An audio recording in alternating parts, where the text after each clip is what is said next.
Olá, gente. Nós vamos tratar hoje sobre o contrato preliminar.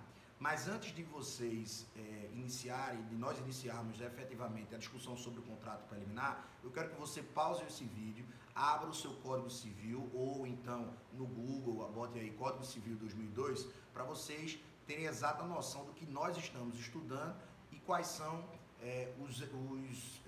os artigos aos quais esse assunto faz referência no Código Civil. Né? Então, nós estamos estudando a teoria geral dos contratos e esse assunto inicia-se pelo artigo 421 do Código Civil. Vocês podem abrir aí e observarem o título 5 dos contratos em geral. Algumas dessas normas, dessas partes de disposições gerais, foram alteradas pela Lei da Liberdade Econômica. Nós tratamos isso quando discutimos a parte geral. Então nós temos as questões gerais a partir do 421, 422, que consagra, né, o princípio da boa-fé, o princípio da função social, né? Lembrando, função social hoje para o direito civil é um preceito de ordem pública, serve tanto como interpretação dos contratos, das cláusulas contratuais, mas também faz valer como integração no contrato. Então, é uma norma que está implícita em todas as relações contratuais hoje no Brasil, sobretudo com o advento da Constituição de 88 e o Código Civil de 2002. Nós já tínhamos na Constituição a previsão da função social da propriedade, só que quando nós observamos, o Código Civil equiparou essa função social da propriedade à função social dos contratos. Então, todos os contratos precisam ser interpretados e integrados a partir dos direitos fundamentais, dos objetivos fundamentais, dos objetivos da República. É por isso que nós tratamos hoje do direito constitucional civil, porque toda regra civil precisa estar em consonância com aquilo que a Constituição diz, com o espírito da Constituição. Então, a parte geral, a partir do 421, onde nós temos as disposições gerais, as preliminares, onde a gente tratou de contratos típicos, contratos atípicos, onde nós vimos os principais princípios. A parte de formação dos contratos, que é a seção 2 do título 5 do Código Civil, a partir do 427, que é o que nós estamos tratando agora. A gente viu a questão das negociações preliminares, a fase de proposta, a fase do contrato preliminar, que é o tema da nossa aula hoje, e a fase do contrato definitivo. Logo em seguida, após a formação dos contratos, nós temos a estipulação em favor do terceiro, a promessa de fato de terceiro, que são instrumentos que relativizam os efeitos contratuais. Nós vimos no princípio da relatividade dos contratos que os contratos formam lei, pacta sunt servanda, formam lei entre as partes. No entanto, é possível que partes pactuem um contrato para que outras sejam beneficiadas por algum daqueles efeitos ou que outras sejam obrigadas a cumprir determinadas obrigações. Obrigação de fazer, obrigação de dar. Trouxe para vocês o exemplo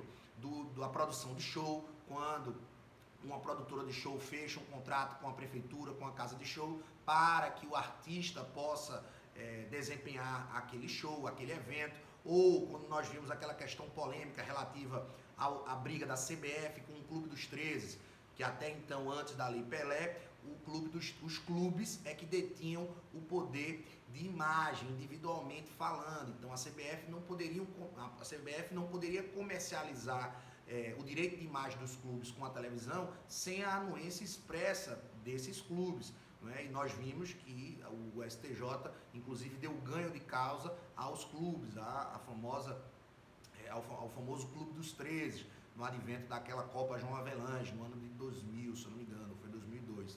Enfim, no ano que não tivemos Campeonato Brasileiro. Então nós temos a estipulação em favor de terceiro, a promessa de fato de terceiro e o contrato com pessoa a declarar, que está mais à frente no Código Civil, está no 467, que são situações que excetuam-se a regra geral de relatividade dos efeitos contratuais. A regra geral é que os efeitos do contrato valem só entre as partes. Então, a estipulação em favor do terceiro, a promessa de fato de terceiro e o contrato com pessoa a declarar são exceções dessa regra geral. E nós vimos isso quando estudamos o princípio da relatividade dos efeitos contratuais.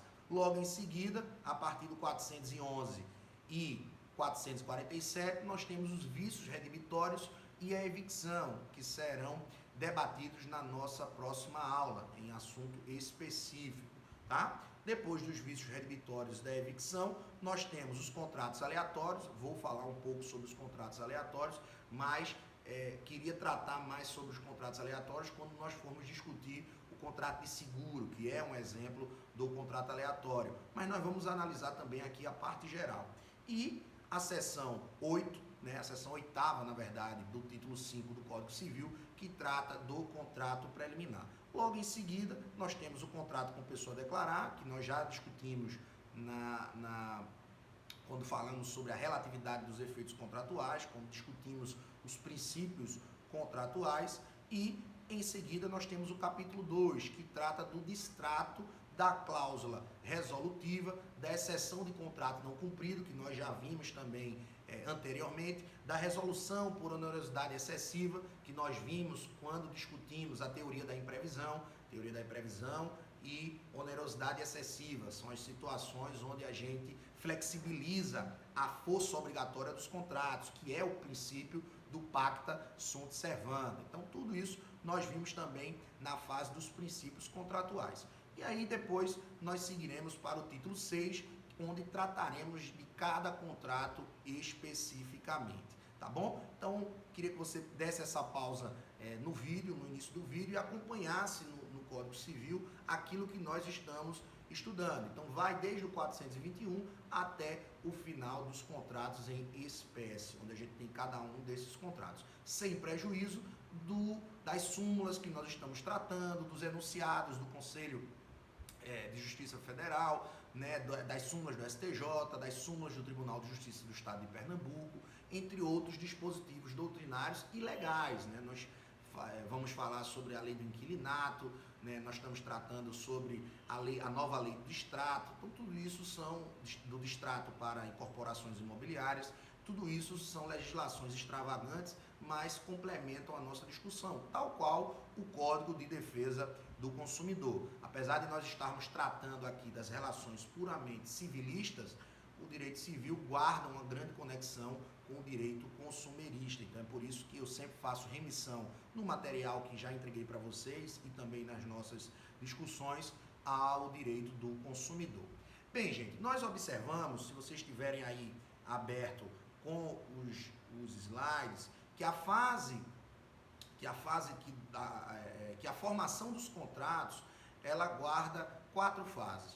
A primeira fase, a fase das negociações preliminares, onde não há vinculação, mas pode-se gerar indenizações em razão da frustração ou dos danos ou dos gastos feitos por uma das partes que tinha a expectativa de firmar um contrato.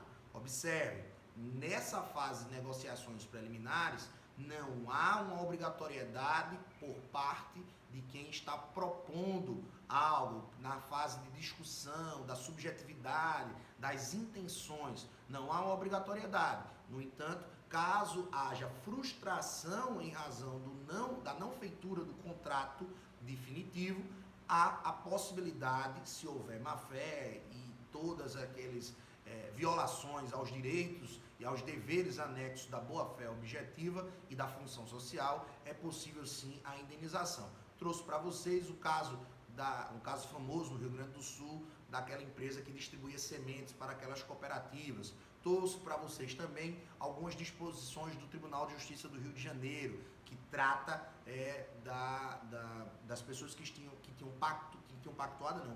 demonstrado a intenção da compra e venda de um veículo e houve o deslocamento, e quando aquela pessoa chegou na cidade para fazer a venda do carro, para fazer a compra do carro, a outra pessoa simplesmente desistiu, ou seja, sem nenhum motivo justificável, e isso gerou gastos para aquela pessoa que se locomoveu com o carro para realizar a venda. Aí sim é possível caber a indenização. Então nós vimos a fase de negociações preliminares, nós vimos a fase de proposta, vimos as hipóteses em que a proposta vincula o proponente e as exceções onde não há vinculação.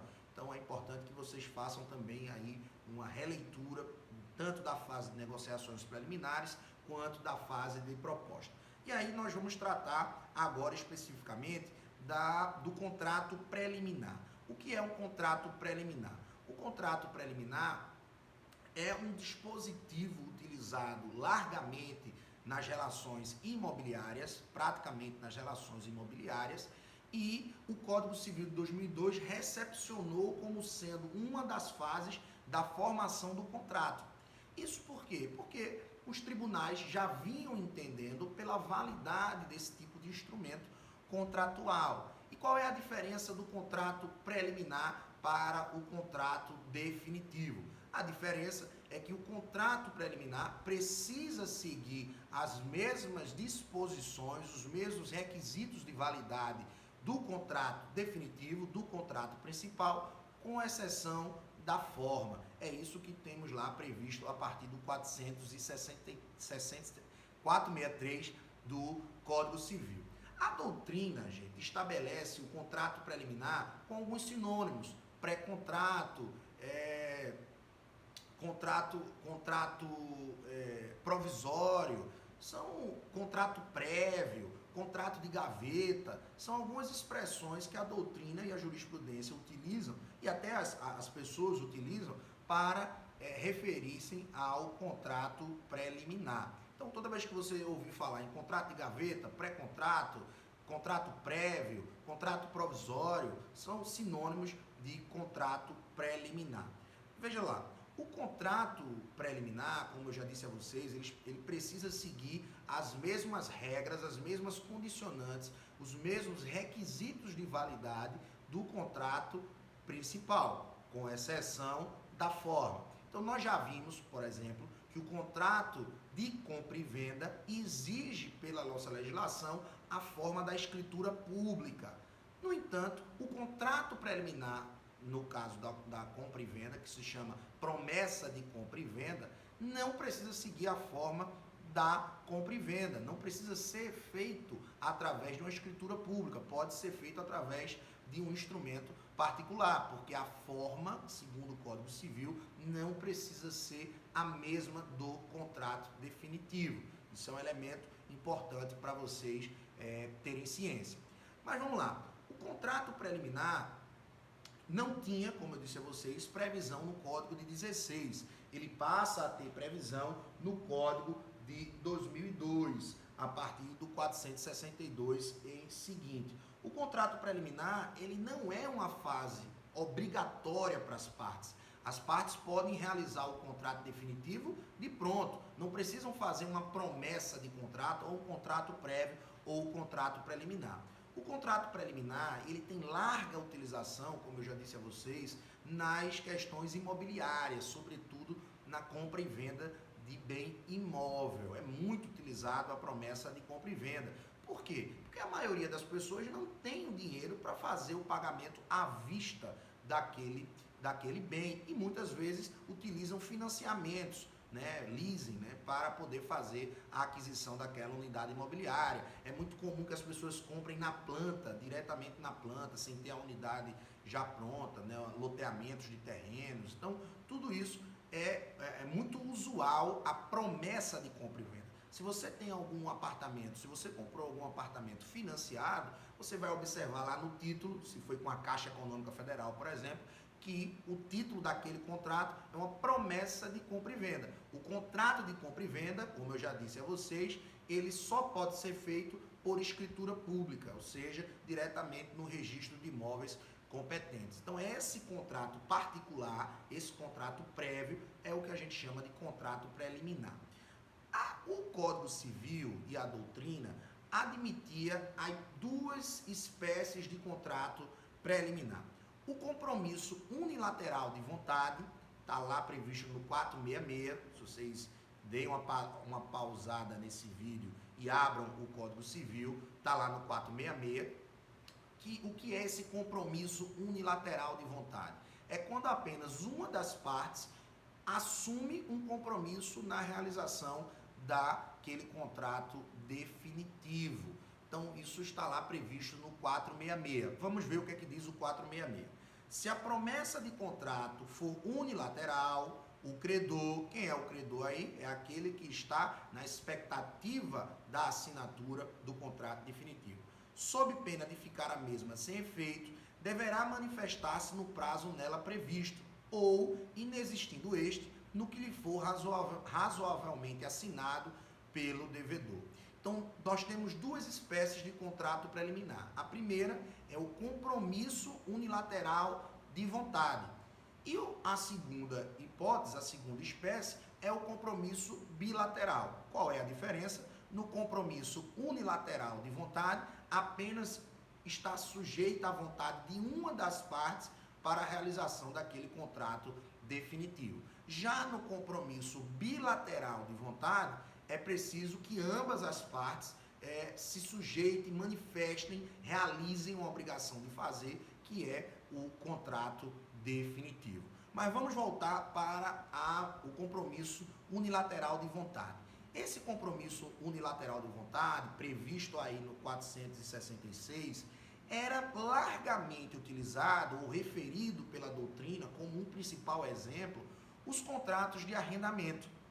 Nós já discutimos isso, apesar de não tratarmos ainda de locação, mas eu já adiantei para vocês em algumas aulas que a diferença entre o arrendamento e a locação é que o arrendamento, no final do contrato, a pessoa que está na posse do bem, ela tem a opção de devolver o bem ou tem a opção de comprar aquele bem mediante o preço acertado entre as partes. É diferente do contrato de locação. Se eu tenho um contrato de locação de uma pessoa com outra pessoa, ao final daquele contrato, o bem precisa ser restituído para o proprietário. No contrato de arrendamento, você tem, ao final do contrato, a opção de comprar ou não aquele bem. Então, nós temos aí a diferença entre o contrato de locação e o contrato de arrendamento. Pare esse vídeo e abra a súmula 263 do STJ, súmula 263 do STJ, que foi cancelada. Mas eu quero trazê-la para vocês a título da gente entender como é que a jurisprudência vinha entendendo essa hipótese do compromisso unilateral de vontade previsto no artigo 466 do Código Civil. O que é que dizia a súmula 263? A cobrança antecipada do valor residual, VRG, valor residual, descaracteriza o contrato de arrendamento mercantil, transformando-o em compra e venda à prestação. O que é que entendia a jurisprudência? Qual é a lógica do contrato de arrendamento? A lógica do contrato de arrendamento é que a pessoa fique na posse do bem e no final ela pague o valor relativo para ter a propriedade daquele bem. Lembrando, contrato de arrendamento, há a transferência da posse, aquela pessoa fica no gozo e uso da posse, né, que fica com o domínio da coisa, com o domínio do bem, e no final do contrato ele ou devolve o bem, como acontece no contrato de locação, ou ele compra o bem. Mas o que é que era usual? O que é usual? É que essa pessoa que está na posse do bem, ela já comece a pagar pelo valor do bem no decorrer dos meses, para que no final do período daquele contrato de arrendamento mercantil, ela já tenha quitado o próprio valor do bem. Recapitulando, o que é comum de acontecer é que aquela pessoa que arrendou o bem, que está ali na posse do bem, no decorrer dos meses, pague valores mensais a título de divisão do valor da compra e venda futura que irá se realizar. O que é que o STJ entendia? E esse valor pago é o que a gente chama de VRG, o valor residual.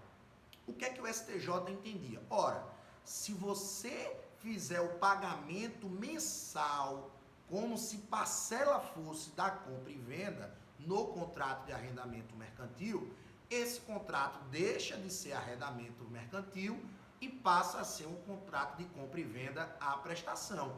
Era isso que o STJ entendia. Se aquela pessoa que está na posse do bem arrendado diluir ao longo dos meses daquele contrato de arrendamento valores mensais que significam o valor total do bem, porque no final ela já escolheu no início que vai querer ficar com o bem e a outra parte já concordou com isso, porque está recebendo o valor, o STJ entendia que esse contrato deixava de ser um arrendamento mercantil e passava a ser uma compra e venda parcelada, posição com a qual eu também sempre tive concordância.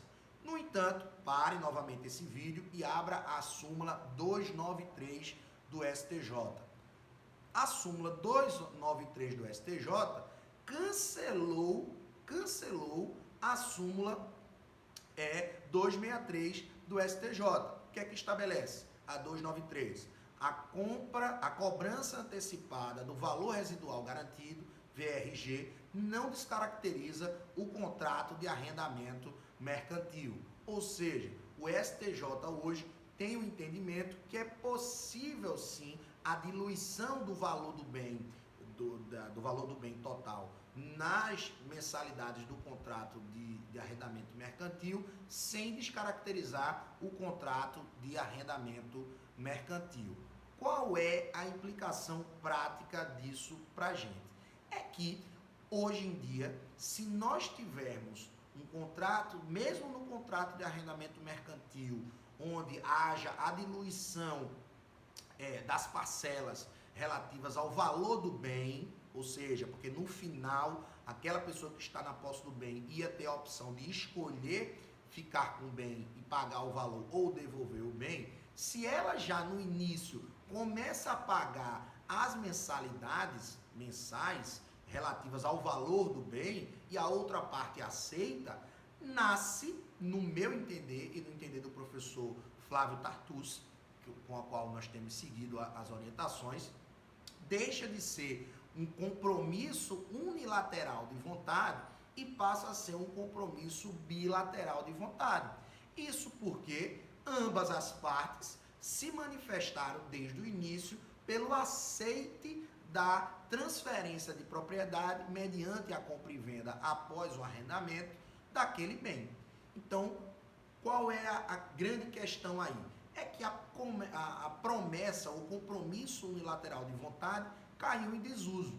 Seja porque o principal exemplo que nós tínhamos, que era do arrendamento mercantil, hoje, a partir do momento que o STJ já compreende que mesmo as parcelas sendo pagas antecipadamente, mensalmente, não desconfigurando o contrato de arrendamento mercantil, mesmo o STJ entendendo isso, com a mudança da súmula 293, as partes, por livre e espontânea vontade, já pactuaram desde o início, ou seja, não é uma opção que vai ser exercida no final, mas as partes já, de comum acordo, já pactuaram desde o início, de que ao final o bem será transferido para aquela pessoa que está na posse. Então, no meu entender, a promessa unilateral de vontade, que é uma das espécies do contrato preliminar, caiu em desuso a partir do momento em que o STJ aceitou o arrendamento mercantil e o pagamento do valor residual diluído nas parcelas. Afinal de contas, na promessa unilateral de vontade, era preciso que apenas uma das partes tivesse o poder de exercer a realização do contrato definitivo. Nesse caso, não me parece que ficou apenas para uma das partes, haja vista que ambas as partes já pactuaram desde o início a transferência de propriedade ao final daquele contrato. Então, a promessa unilateral de vontade, que é uma das espécies do contrato preliminar, no meu sentir e no entender do professor Flávio Tartucci, caiu em desuso. E aí nós temos a forma mais usual utilizada, que é a promessa bilateral de vontade, notadamente utilizada nos contratos imobiliários, nos contratos de compra e venda de bem imóvel. Eu já disse a vocês que é muito comum que as pessoas não tenham condições de comprar os imóveis à vista, que não tenham quantidade de dinheiro suficiente para fazer esse pagamento. Então é muito comum, é usual que as pessoas se socorram de bancos, de agentes financeiros que financiam aquele imóvel. Então existe aí a promessa de compra e venda. Então vamos abrir agora o material que nós preparamos. A partir do 463 é onde a gente tem aí a discussão relativa ao contrato preliminar. Na verdade, a partir do 462, que excetua a forma para o contrato definitivo. Então, o que é que diz lá o artigo 462? O contrato preliminar, exceto quanto à forma, deve conter todos os requisitos essenciais ao contrato a ser celebrado. Então, o que é que o 462 está trazendo? Está trazendo que é possível que o contrato preliminar não siga a mesma forma do contrato definitivo. Ele precisa cumprir e preencher os outros requisitos, os requisitos de validade, os requisitos de existência do contrato principal, mas quanto à forma, ele não há a mesma obrigatoriedade. E aí nós vamos para o 463. Concluído o contrato preliminar, com observância no disposto no artigo antecedente, e desde que dele não conste cláusula de arrependimento, segura essa informação aí, qualquer das partes terá o direito de exigir a celebração do definitivo, assinando prazo à outra parte para que o efetive. Qual é o primeiro detalhe que nós precisamos observar no 463? O contrato preliminar, para que possa ter exigibilidade, qual é o produto do contrato preliminar? Uma obrigação de fazer.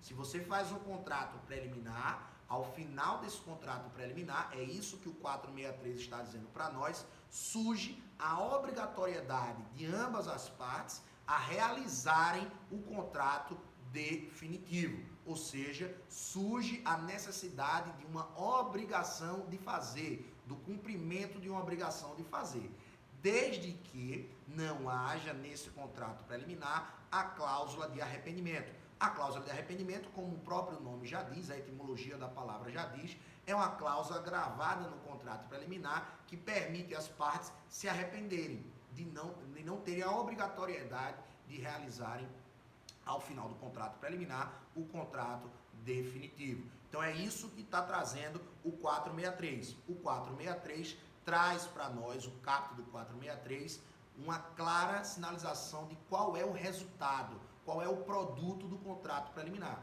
O produto do contrato preliminar é a obrigação de fazer o contrato definitivo.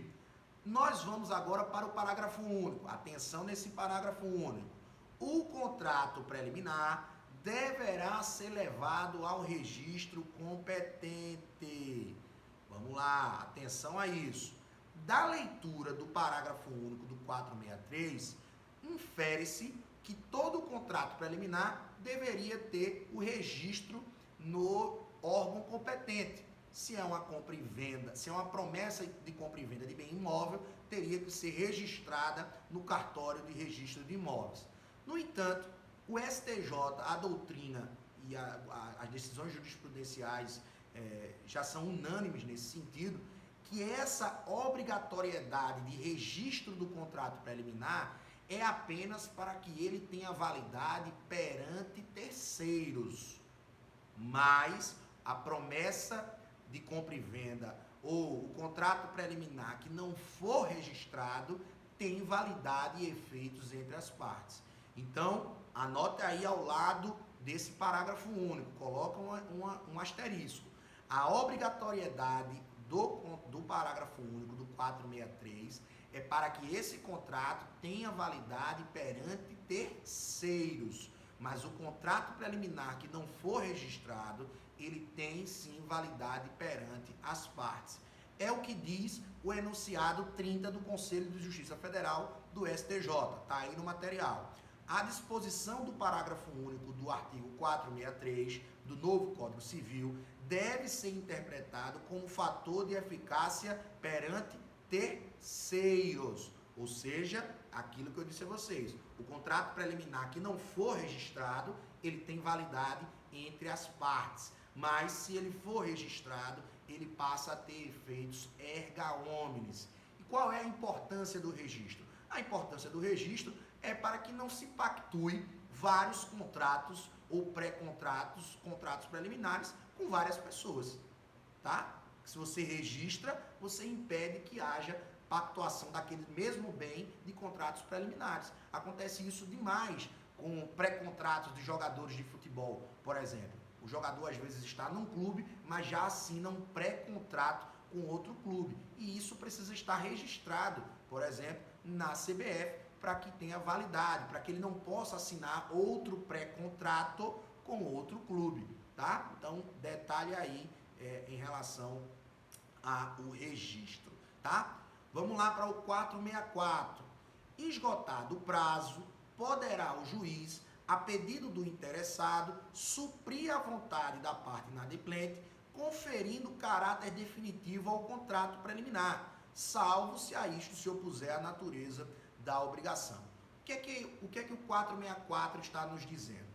Está nos dizendo que fizemos o contrato preliminar, está lá feito o contrato preliminar ou o pré-contrato. Chegou a fase final desse contrato preliminar, estipulou-se o prazo para que o contrato definitivo seja feito. Se uma das partes não assina, não realiza, não formaliza o contrato definitivo, poderá aquela parte pedir ao judiciário que ele faça que supra a vontade daquela outra parte, se aquela parte não fizer o contrato no prazo que foi assinalado. Então fizemos o contrato preliminar, A e B. A se nega a assinar o contrato definitivo. B vai entrar com ação de cumprimento de uma obrigação de fazer contra A para que ele assine o contrato no prazo determinado. O juiz vai dar um despacho determinando que aquela parte se manifeste nos autos e assine o contrato definitivo, se não tiver nada que o impeça de fazer aquele contrato definitivo. Se ele não fizer, o juiz vai ser autorizado pela norma legal a realizar aquele contrato definitivo. Se for no caso de bens imóveis, é o que a gente chama de adjudicação compulsória. Quando existe a promessa de compra e venda e a parte não realiza o contrato definitivo, que se configura como a escritura pública, isso é um problema que acontece muitas vezes, porque muitas vezes as partes não têm dinheiro para fazer a escritura pública e deixa para lá. Mas as partes são obrigadas a fazerem o contrato definitivo, que é o contrato de compra e venda de bem imóvel por meio da escritura pública. Se não for feita, a parte que estiver sendo lesada, né, que estiver sendo ludibriada, né, em razão da não feitura do contrato pela outra parte, poderá entrar com essa obrigação de fazer, no caso dos bens imóveis, numa adjudicação compulsória, onde o juiz determina ao cartório de imóveis a lavratura da escritura pública para aquele comprador. Então, se a parte não realizar o contrato definitivo, ela será demandada por uma obrigação de fazer, estipulando um prazo para que ela cumpra a obrigação de fazer. Se esse prazo não for cumprido, o juiz poderá determinar a feitura do contrato. Isso é uma regra de dirigismo contratual, para garantir a segurança jurídica, para garantir a função social, a boa-fé dos contratos, a boa-fé objetiva. O que é que nos diz o 465? Se o estipulante não der execução ao contrato preliminar, poderá a outra parte considerá-la desfeito e pedir perdas e danos. Então, além da possibilidade daquela parte que não teve o contrato assinado, do contrato preliminar, e não teve assinado o contrato definitivo, além dela poder entrar na justiça, obrigando que aquela outra pessoa assine, registre e formalize o contrato definitivo, ela tem a opção de considerar, assinalei o prazo, determinei o prazo para que a outra parte fizesse o contrato definitivo, ela não fez, então eu não tenho mais interesse em fazer, eu não quero que o juiz obrigue ela a fazer, porque às vezes, a depender da situação comercial, a depender da situação do caso concreto, não é interessante para a outra parte o juiz exigir coercitivamente que a outra parte realize aquele contrato, né? Por exemplo, se for uma obrigação de fazer personalíssima, em que a pessoa seja um instrumento, um show, enfim, algo que só aquela pessoa poderia fazer, e se ela está se negando a fazer, por mais que o juiz obrigue, esse produto não vai estar na melhor da sua qualidade. Então, o legislador, no 465, opta coloca como possibilidade para aquele credor, ou seja, aquele que não teve a contrapartida da outra parte, a possibilidade dele, assinalando o prazo para a parte assinar o contrato, registrar o contrato, formalizar o contrato. Caso ele não faça, ele pode considerar desfeito o contrato e exigir as perdas e danos. Lembrando, perdas e danos são danos morais, danos materiais, lucros cessantes e todos os danos decorrentes daquela frustração, tá? Então, recapitulando, temos o contrato preliminar. Contrato preliminar assinado, feito.